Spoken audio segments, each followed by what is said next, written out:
Hello students, welcome to education friendly. My name is Sanjana Singh. आज का हमारा टॉपिक है प्रेसिपिटेशन मेजरमेंट। तो प्रेसिपिटेशन मेजरमेंट करने के लिए जो हमारा इंस्ट्रूमेंट यूज होता है उसको हम बोलते हैं रेन गॉज। ठीक है, इसके और भी नाम है जैसे प्लूवियोमीटर, ओम्ब्रोमीटर, हाइटोमीटर एंड ऊडोमीटर। हम जितना भी रेनफॉल मेजर करते हैं वो हम डेप्थ के फॉर्म में मेजर करते हैं। फॉर एग्जाम्पल कि जैसे अगर हम बारिश में अगर हम कोई कंटेनर रख देते हैं तो उस कंटेनर में जो पानी इकट्ठा होता है उस कंटेनर में किसी एक गहराई तक इकट्ठा होता है, तो हम उस गहराई को बोलते हैं कि हाँ ये इतना गहराई यानी इतने डेप्थ है इसकी, तो डेप्थ के फॉर्म में हम कैलकुलेट करते हैं। तो अगर हमको किसी पर्टिकुलर कैचमेंट एरिया के लिए अगर हमको निकालना होता है कि कितनी रेनफॉल हुई, जैसे में ये पर्टिकुलर हमारा कैचमेंट है उसके लिए हमको निकालना है, तो हम किसी एक पॉइंट पे उस कैचमेंट में ये देखेंगे कि हम अपना इंस्ट्रूमेंट स्टेशन रख देंगे। मान लीजिए ये हमारा इंस्ट्रूमेंट है और इस इंस्ट्रूमेंट में मान लीजिए इतना पानी यानी 1 सेंटीमीटर, मान लीजिए 1 सेंटीमीटर जो है वाटर वो कलेक्ट हुआ। अब इस 1 सेंटीमीटर जो वाटर कलेक्ट हुआ है हमने एक पर्टिकुलर पॉइंट पे कलेक्ट किया है, लेकिन बारिश तो पूरे एरिया में हुई है तो हम उसको पूरे एरिया से मल्टीप्लाई कर देंगे, तो हमारा कितना वाटर का वॉल्यूम निकल आएगा 10⁴ मीटर क्यूब। तो ये 10⁴ मीटर क्यूब हमको वॉल्यूम निकल आया। इससे हमको ये पता चला कि इतनी बारिश हुई है वॉल्यूम के फॉर्म में, और डेप्थ के फॉर्म में कितनी बारिश हुई है 1 सेंटीमीटर। कितने पे? पूरे कैचमेंट पे। ठीक है, तो पूरे कैचमेंट पे तो हम इंस्ट्रूमेंट लगा नहीं सकते, तो उस कैचमेंट पे कुछ कुछ जगह पे हम इंस्ट्रूमेंट लगाते हैं, वहां का डेटा लिखते हैं और हम ये मानते हैं कि पूरे कैचमेंट में उतनी बारिश हुई है इतने सेंटीमीटर, और उसके लिए हम पूरा डेटा कैलकुलेट कर लेते हैं और हमको रन ऑफ मिल जाता है कि इतना रन ऑफ मिला है। ठीक है, अब हम रेन गेज किसी भी पर्टिकुलर एरिया में लगा रहे हैं, यानी अपने पूरे कैचमेंट एरिया पे किसी पर्टिकुलर पॉइंट में लगा रहे हैं, तो हमको ये चीज देखनी होगी कि वो जो जगह है जहाँ पे हम स्टेशन बना रहे हैं अपना, ठीक है, उसको हम बोलते हैं कि स्टेशन जहाँ पे हम अपने रेन गेजेस लगाते हैं। ठीक है, तो रेन गेज स्टेशन जहाँ पे भी है तो हमको ये चीज़ देखना होगा कि वो सरफेस लेवल होना चाहिए, क्योंकि अगर सरफेस लेवल नहीं होगा तो जितना भी रेनफॉल कलेक्ट होगा वो सही कलेक्ट नहीं होगा। इसलिए हमको वो सरफेस हमारी जो है वो लेवल होनी चाहिए, ओपन में होनी चाहिए। ताकि ओपन क्यों होनी चाहिए? क्योंकि बारिश इकट्ठा हो पाए, उसमें बारिश कलेक्ट हो पाए। क्लोज कर देंगे तो बारिश तो उसमें आएगी नहीं, इसलिए ओपन में और लेवल में होना चाहिए। दूसरा जो पॉइंट है वो ये कहता है कि हमको किसी हाइट पे यानी किसी बिल्डिंग पे या किसी और जगह पे ऊंचाई पे हमको उसको नहीं रखना है, हमको ग्राउंड सरफेस के पास रखना है, ताकि विंड का इफेक्ट उस पर ना पड़े, ताकि एक्यूरेट मेजरमेंट हो सके, क्योंकि एक्यूरेसी बहुत इंपॉर्टेंट है रेनफॉल डेटा के लिए। तो हमको ये चीज़ ध्यान रखनी है। उसके अलावा हमको ये देखना है कि जहाँ भी हमारा इंस्ट्रूमेंट स्टेशन जो भी है उसके चारों ओर एक फेंस की कवरिंग होनी चाहिए, इसलिए कि कोई भी उसमें एंटर ना कर पाए और किसी तरीके से भी हमारे डेटा में कोई प्रॉब्लम ना आए। इसलिए हम उसमें 5.5 इंटू 5.5 मीटर के एरिया में हम उसको कवर कर देते हैं फेंस से। नेक्स्ट इज कि अगर मान लीजिए कि हमारा कोई एरिया है जहाँ पे, जैसे ये हमारा एक पर्टिकुलर पॉइंट है जहाँ पे हमारा स्टेशन फिक्स होना है, यहाँ पे कोई ऑब्स्ट्रक्शन है, तो हमको ये जो डिस्टेंस है दोनों के बीच की, वो डिस्टेंस 2h यानी ऑब्स्ट्रक्शन जो है हमारे हाइट की उसकी दुगनी 2h होनी चाहिए ये डिस्टेंस, या तो 30 मीटर होनी चाहिए। यानी 30 मीटर हमारे स्टेशन के 30 मीटर के आसपास के एरिया में, यानी 30 मीटर रेडियस के आसपास के एरिया में कोई ऑब्स्ट्रक्शन नहीं होना चाहिए, या तो अगर ऑब्स्ट्रक्शन है तो ऑब्स्ट्रक्शन की जो हाइट है 2h उतनी डिस्टेंस होनी चाहिए ऑब्स्ट्रक्शन की उससे। ये कंडीशन होती है रेन गेज स्टेशन लगाने की। ठीक है, अब हम स्नोफॉल मेजरमेंट करने के तरीके देख लेते हैं। पहला है स्नो स्टेक।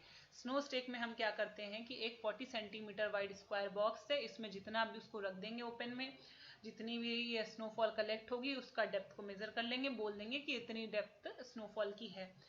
दूसरी चीज हम क्या कर सकते हैं, इसी स्नो को, आप जानते हैं कि आप बर्फ को पिघलाते हैं तो पानी बन जाता है, तो उस स्नो को हम पिघला के वाटर के फॉर्म में कन्वर्ट कर लेंगे। उसके बाद जो वाटर की डेप्थ होगी हम बोलेंगे इतना डेप्थ ऑफ स्नोफॉल हुआ है।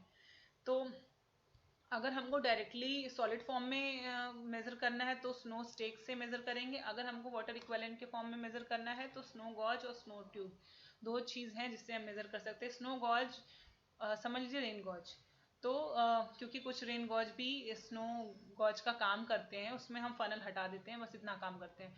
तो उसमें हम क्या करेंगे कि रेनफॉल को कलेक्ट करेंगे, यानी स्नोफॉल को कलेक्ट करेंगे, और उसके बाद जितना कलेक्टेड स्नोफॉल हुआ है उसको मेल्ट कर देंगे, या मेल्ट होने पर उसको हम चेक कर लेंगे कि कितना डेप्थ में वो पहुंचा है, उतना हम बोलेंगे डेप्थ ऑफ स्नोफॉल है। स्नो ट्यूब में हम क्या करेंगे, स्नो किसी सरफेस पे बिछी रहेगी तो हम उसमें क्या करेंगे, स्नो ट्यूब डाल देंगे। स्नो ट्यूब डालने के बाद हम देखेंगे पूरा जब तक वो ग्राउंड सरफेस को नहीं रीच कर देता तब तक। उसके बाद जितनी भी स्नोफॉल कलेक्ट हुई उसको हम निकाल लेंगे, उसको पिघला लेंगे, और उसके बाद हम उसको देखेंगे कि कितने वाटर इक्विवेलेंट के फॉर्म में कलेक्ट हुई है, यानी कितना पानी उससे बना है, हम बोलेंगे उतनी डेप्थ ऑफ स्नो हुई है। ठीक है, तो स्नोफॉल मेजर करने के ये 3 तरीके थे, एक तो डायरेक्ट और दूसरा वाटर इक्विवेलेंट के फॉर्म में, जो हमारे 2 मेथड थे, snow gauge and snow tubes. अब रेन गेज की 2 टाइप के हैं, नॉन रिकॉर्डिंग और रिकॉर्डिंग। नॉन रिकॉर्डिंग में क्या है कि ये हमको डेटा केवल ये देता है डेप्थ के फॉर्म में कि इतना रेनफॉल हुआ है, डेप्थ के फॉर्म में, वो भी हम खुद से नोट करते हैं कि इतना हुआ है, मतलब ये हमको कोई रिकॉर्डेड डेटा नहीं देता, इस वजह से हम उसको बोलते हैं नॉन रिकॉर्डिंग। और रिकॉर्डिंग टाइप में क्या होता है, रिकॉर्डिंग टाइप में वो ग्राफ के फॉर्म में हमको डेटा देता है, और हम वहाँ पहुँचे चाहे ना पहुँचे हमको वो डेटा मिलता रहता है, वो कैलकुलेट होता रहता है अपना, हम जब चाहें तब देख सकते हैं। लेकिन अगर नॉन रिकॉर्डिंग में हम वहाँ नहीं जाएंगे, नहीं कैलकुलेट करेंगे तो डेटा नहीं मिलेगा, तो यानी उसमें हमारी मेहनत है। रिकॉर्डिंग टाइप अपने आप वो सब करके दे रहा है, बस हमको देखना है, उसको पढ़ना है और समझना है कि उसमें डेटा को निकालना है कि कैसे कैसे हम इसको कैलकुलेट कर सकते हैं। ठीक है, तो इसमें जो नॉन रिकॉर्डिंग में है, जो टिपिकल यूज होता था साइमन रेन गेज, जो कि आपके सिलेबस में भी दिया होगा, साइमन रेन गेज, तो उसको हम यूज करते हैं। साइमन रेन गेज में क्या है कि एक सिलेंडर है छोटा सा, जैसे डायग्राम में आपको दिख रहा है, सिलेंडर है, ठीक है, मेटल का सिलेंडर होगा, उस सिलेंडर में हम एक ग्लास की बॉटल डाल देंगे, उसमें हम फनल अटैच कर देंगे, जैसे कि डायग्राम में आपको दिख रहा है, ग्लास की बॉटल दिख रही है, इसको कलेक्टिंग बॉटल डायग्राम में दिख रहा है, और इसके अलावा फनल अटैच है। तो इस फनल में क्या होगा, जितना भी रेनफॉल होगा वो रिसीव होगा, रिसीव होने के बाद ये कलेक्टिंग बॉटल में कलेक्ट होगा। इसको आप मेजर कर सकते हैं, अगर ये कलेक्टिंग बॉटल ग्रेजुएटेड है तो आप उसको डायरेक्टली उसमें से पढ़ सकते हैं, अगर वो ग्रेजुएटेड नहीं है तो आप उसको किसी मेजरिंग सिलेंडर में डाल के कैलकुलेट कर सकते हैं। हाँ, ठीक है, तो इसका जो सिस्टम है पूरा, ये कंक्रीट ब्लॉक में जो 600 इंटू 600 सारी डायमेंशन mm में दी हुई है, 600 mm के कंक्रीट ब्लॉक में इसको डाला जाता है, ग्राउंड सरफेस से इसको 305 mm ऊपर रखा जाता है, और जो सिलेंडर होता है वो 203 mm ऊपर होता है। ठीक है, ये पूरा कंस्ट्रक्शन आपको दिख रहा है, इसकी डायमेंशन इस तरीके की होती है, ये कंस्ट्रक्शन हमारे सिलेबस में है, तो हम इसको देख सकते हैं कि ये इस तरीके से है। Next is standard rain gauge. Standard rain gauge या स्टैंडर्ड रेन गॉज ये अब यूज होता है, पहले साइमन्स यूज होता था लेकिन अब उसको यूज नहीं करते हैं, ये भी वैसा ही है साइमन्स रेन गेज जैसा, इसको भी ब्लॉक में हम डालते हैं ग्राउंड सरफेस में, और उसके बाद ऊपर एक फनल होता है जो फनल रेन को कैच करता है, ये भी मेटल का सिलेंडर होता है, इसमें भी जितनी रेनफॉल कैच होती है उसको हम रिकॉर्ड कर लेते हैं और डेप्थ के फॉर्म में मेजर कर लेते हैं। ठीक है, अब आते हैं टाइप्स ऑफ रेन गेज में। रिकॉर्डिंग टाइप में, रिकॉर्डिंग टाइप में क्या होता है कि हमको ग्राफ के फॉर्म में डेटा मिलता है, इसलिए हम इसको रिकॉर्डिंग टाइप बोलते हैं। इसमें 3 टाइप है, टिपिंग बकेट, ब्रेइंग बकेट और नेचुरल साइफन टाइप। हम यहाँ नहीं भी पहुंच रहे, जैसे माउंटेनियस कोई जगह है या कहीं कोई और जगह जहाँ पे हम डेली नहीं पहुंच पा रहे, ये डेटा हमको मिलता रहता है, इस वजह से हम उसको कंटिन्यूअस गेज भी कहते हैं। ठीक है, तो पहला हम देखते हैं tipping bucket type. Tipping bucket type में क्या होता है कि 2 बकेट हैं, इसका नाम टिपिंग है इसलिए क्योंकि ये टिप कर रही हैं, किसी पॉइंट के अबाउट इनका मूवमेंट हो रहा है, जैसे कि इस टाइप की हमारी बकेट है, अभी आगे डायग्राम में क्लियर होगा, इस पॉइंट से जुड़ी हुई है। तो पहले इसमें रेनफॉल कलेक्ट होता है, फिर ये नीचे की तरफ टिप कर जाती है, फिर दूसरे में कलेक्ट होता है, फिर वो टिप कर जाती है, तो इस तरीके से ये टिप करती रहती है। इसकी जो कैपेसिटी है 0.25 mm है, इतनी कम कैपेसिटी क्यों ली गई है, इसलिए ली गई है कि बार बार वो टिप करे, अगर मिनिमम से मिनिमम भी रेनफॉल हो तो भी वो टिप करे, और वो टिप करेगा तभी हमारा ग्राफ बनेगा, जैसे जैसे टिपिंग होगी वैसे वैसे हमारा ग्राफ बनेगा, क्योंकि इसकी टिपिंग एक इलेक्ट्रिकल सर्किट से जुड़ी हुई है जिसके थ्रू हमारा ग्राफ फॉर्म होता है, इसलिए हमको इसकी टिपिंग ज़रूरी होती है, इसलिए इसकी कैपेसिटी हम इतनी कम रखते हैं। ठीक है।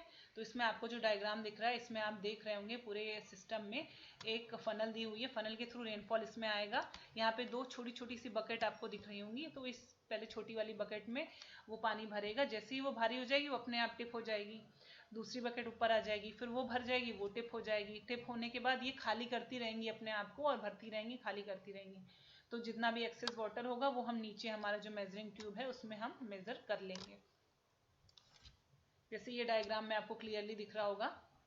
तो इस डायग्राम में आप देख रहे हैं कि एक तरफ वाटर भरा हुआ है, दूसरी तरफ आप देख रहे हैं कि जैसे यहाँ पे अगर आप देखें तो पानी भरा हुआ है, जैसे ये भर जाएगा तो आपको साफ साफ दिख रहा है कि ये भरेगा तो ये नीचे आएगा, फिर ये दूसरी जो बकेट है वो ऊपर आ जाएगी, तो ये बकेट ऊपर आ जाएगी, ये भर जाएगी, इस तरीके से ये दोनों बकेट मूव करती रहेंगी, इस पॉइंट के अबाउट ये दोनों मूव करती रहेंगी। और यहाँ पे आपको ये जगह दिख रही होगी जहाँ से पानी बाहर जाने की जगह है, इधर भी और उधर भी, तो दोनों साइड ड्रेन होल है, यहाँ से पानी बाहर चला जाएगा, जितना भी ये एक्सेस होता जाएगा उसको भी आप कलेक्ट कर सकते हैं और उससे भी डेटा आप बना सकते हैं। नेक्स्ट है वेइंग बकेट टाइप्स। अब नाम से ही लग रहा है कि एक बकेट है, उसमें पानी भरा हुआ है, वो बढ़ता चला जा रहा है। अब बारिश होगी, एक खाली बकेट है, इसमें पानी भरेगा, फिर और भरेगा, फिर और भरेगा, टाइम के साथ भरता चला जाएगा, तो क्या होगा, इसका वेट बढ़ेगा। अब उसी बढ़े हुए वेट को अगर हम मेज़र कर लें तो हमको ये पता चल जाएगा कि कितनी बारिश हुई है। तो इसमें हम यही करते हैं कि इसमें जो वेट है उसका एक स्प्रिंग मैकेनिज्म से अटैच होता है, तो वो क्या होगा, जैसे जैसे इसका वेट बढ़ता है वैसे वैसे वो कंप्रेस होती है, वो कंप्रेस होती है, तो ये पूरा जो सिस्टम है वो एक पेन से जुड़ा होता है, जो पेन होता है वो मूव करता है, जैसे जैसे पेन मूव करता है तो वो हमारा ग्राफ बनता चला जाता है कि इस तरीके से हमारा मूवमेंट हो रहा है। तो इसमें जो हमारा ग्राफ बनता है वो ग्राफ बनता है रेनफॉल, एक्यूमुलेटेड रेनफॉल और टाइम के बीच का ग्राफ बनता है, ठीक है। तो इसमें एक क्लॉक चलती रहती है और उसके साथ साथ उस क्लॉक के साथ कितना रेनफॉल टाइम के साथ बढ़ रहा है वो हमको मिलता रहता है, एक्यूमुलेटेड वैल्यू मिलती है। उस एक्यूमुलेटेड वैल्यू और टाइम की वैल्यू को लेके हम रेनफॉल की आगे की वैल्यू कैलकुलेट करते हैं और मास कर्व हमारा जो फॉर्म होता है।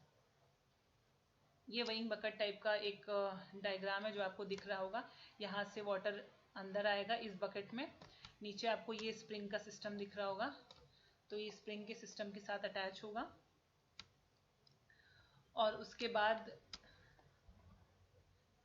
यहाँ पे आपको दिख रहा होगा पेन, तो यहाँ पे पेन जो है ये ग्राफ पेपर है, इससे अटैच है, तो जैसे जैसे ये स्प्रिंग मूव करेगी वैसे वैसे ये हमारा सिस्टम मूव करेगा और ये पेन मूव करेगा। पेन जो है ग्राफ बनाता रहेगा और ये घूमता रहेगा और साथ साथ में इसमें क्लॉक मैकेनिज्म भी है, यानी टाइम भी ये बताता रहेगा। तो इस तरीके से हमको पूरा सिस्टम से ग्राफ मिल जाएगा कि टाइम और एक्यूमुलेटेड रेनफॉल के बीच में क्या ग्राफ है। तो उस ग्राफ का यूज़ करके हम अपना डेटा कैलकुलेट कर लेंगे कि कैसे रेनफॉल निकालते हैं, कितनी डेप्थ है। साथ साथ में ऑटोमेटिक सिस्टम भी होता है कि उसमें जैसे यहाँ पे ग्राफ बन रहा है उसमें ऑटोमेटिकली कितना चेंजेस आ रहे हैं वो ऑटोमेटिकली रिकॉर्ड हो जाते हैं, तो ऑटोमेटिक सिस्टम भी होता है, जैसे आपको नेक्स्ट डायग्राम में इसमें देखने को मिल रहा है, वो ऑटोमेटिक सिस्टम है। Next is floating type. तो फ्लोटिंग टाइप में क्या है कि एक फ्लोट होती है, फॉर एग्जाम्पल कि डायग्राम से आपको समझ में आएगा। तो इसमें होता क्या है कि एक फ्लोट है, वो आपको दिख रही है कि यहाँ पे एक फ्लोट है। तो ये फ्लोट जो होगी जैसे जैसे पानी भरेगा, इसमें एक फनल अटैच है, ये फनल आपको दिख रही है, ये फनल, इस फनल में पानी जाएगा, इस सिलेंडर में जाएगा, इस सिलेंडर में जाएगा, तो ये सिलेंडर एक कंटेनर में जा रही है, उस कंटेनर में फ्लोट है। तो जैसे ये मान लीजिए आपका वाटर सरफेस है, इस पे एक फ्लोट है, मान लीजिए ये फ्लोट है, तो जैसे वाटर सरफेस बढ़ेगा ये फ्लोट ऊपर आएगी, और पानी भरेगा तो और ऊपर आएगी। तो इस तरीके से क्या होता है, इस कंटेनर में पानी जा रहा है, इस कंटेनर में, और साथ साथ में आप ये भी देख रहे हैं कि ये जो हमारी फ्लोट है ये भी ऊपर आती रहेगी। जैसे ये फ्लोट ऊपर आएगी वैसे वैसे ये यहाँ पे एक आपको जो चेक में दिख रहा है, तो ये हमारा ग्राफ पेपर है, तो इस ग्राफ पेपर पे चीज़ें बनती चली जाएंगी, मतलब जैसे जैसा मूवमेंट हो रहा है फ्लोट का वैसे वैसे ग्राफ बनता चला जाएगा। इसमें भी एक्यूमुलेटेड रेनफॉल और टाइम के बीच में हमको ग्राफ मिलेगा। यहाँ पे आपको एक साइफन दिख रहा है, ये जो आपको साइफन दिख रहा है, तो साइफन का एक्चुअली रोल क्या होता है, ये वाटर को ड्रेन करने में काम आता है।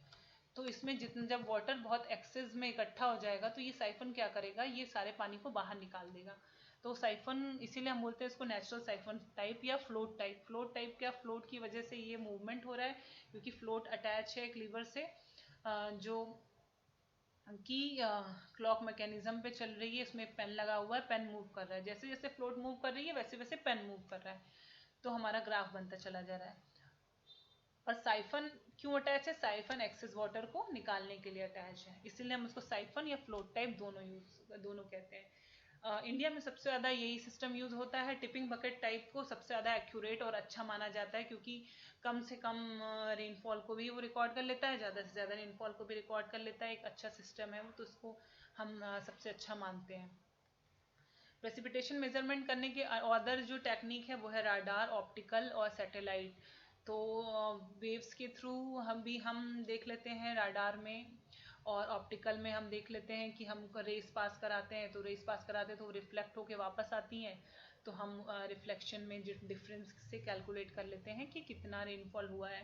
सैटेलाइट इमेज के थ्रू भी हम देख लेते हैं। सैटेलाइट इमेज के थ्रू हमको बहुत सारे डेटा मिल जाते हैं कि प्रेसिपिटेशन होने के कितने चांसेस हैं, और साथ साथ में हो रहा है तो उसके भी डेटा मिल जाते हैं, सैटेलाइट इमेज के थ्रू भी देख लेते हैं। तो ये 3 तरीके हैं जो अभी यूज़ होते हैं, लेकिन आपके सिलेबस में नहीं है तो आप इसमें इतना नहीं देखेंगे। थैंक यू, आज के लेक्चर में इतना ही। अभी आगे के लेक्चर में हम लोग और भी इस डेटा पे भी बात करेंगे कि जो हमारे रेनफॉल स्टेशन है वो किसी पर्टिकुलर एरिया के लिए कितने नंबर ऑफ रेन गेजेस होने चाहिए, किसी पर्टिकुलर एरिया में कितने रेन गॉज होने चाहिए, ये एक है। और न्यूमेरिकल्स हैं कुछ, हम लोग आगे के लेक्चर में देखेंगे। थैंक यू, आज के लेक्चर के लिए इतना ही।